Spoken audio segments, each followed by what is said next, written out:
Hello বন্ধুরা, তো কেমন আছো তোমরা? আশা করছি সকলেই সুস্থ এবং ভালো আছো। তো চলে এলাম তোমাদের কাছে নতুন একটা ব্লগ নিয়ে। তো আজকের ব্লগ হচ্ছে আমরা বাইক নিয়ে বহরমপুরে যাচ্ছি। হ্যাঁ, বহরমপুরেই যাচ্ছি আমরা বাইক নিয়ে।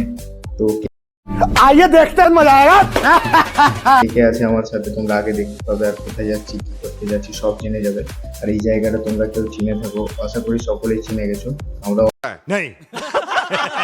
অনেক দূরেই চলে এসেছি, তো আমাদের লেট হয়ে গেছিল, তাই আমরা বাইকটা টেনে এলাম। अच्छा তো দেখো আমার কি অবস্থা হয়ে গেছে ঠান্ডাতে। তো আমরা লেট হয়ে গেছিলাম, তো একটা হেলমেট নিয়ে এসেছি আর একটা হেলমেট নিয়ে আসিনি। তো তাই আমি ওই হুডিতে আমার মাথা মুখ টুক সব ঢেকে নিয়েছি। ঠান্ডা লাগছে, একটু জোরে চালাচ্ছি, তো খুব জোরেও না, তো সাবধানে দেখে শুনে। তো চলো ব্লগটা কন্টিনিউ করো।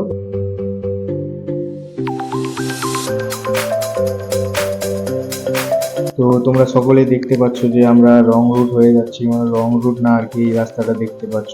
তো এই রাস্তা দিয়েই আমাদের যাওয়ার কথা, রাইট সাইড দিয়ে, কিন্তু আমরা লেফট সাইডে রাইট সাইড দিয়ে যাচ্ছি, কারণ সেই রাস্তাটা কাজ চলছে এখন। আর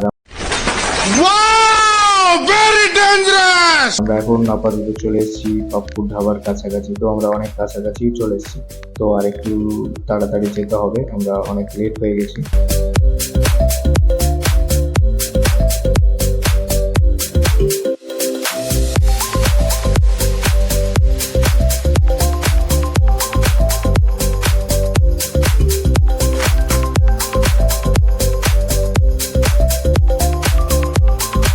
তো এখন আমরা বহরমপুর বাইপাস পৌঁছে গেছি।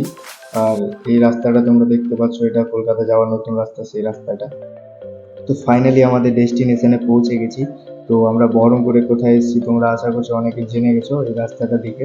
তো যারা যারা জেনে গেছো আমাকে কমেন্ট বক্সে জানাবা।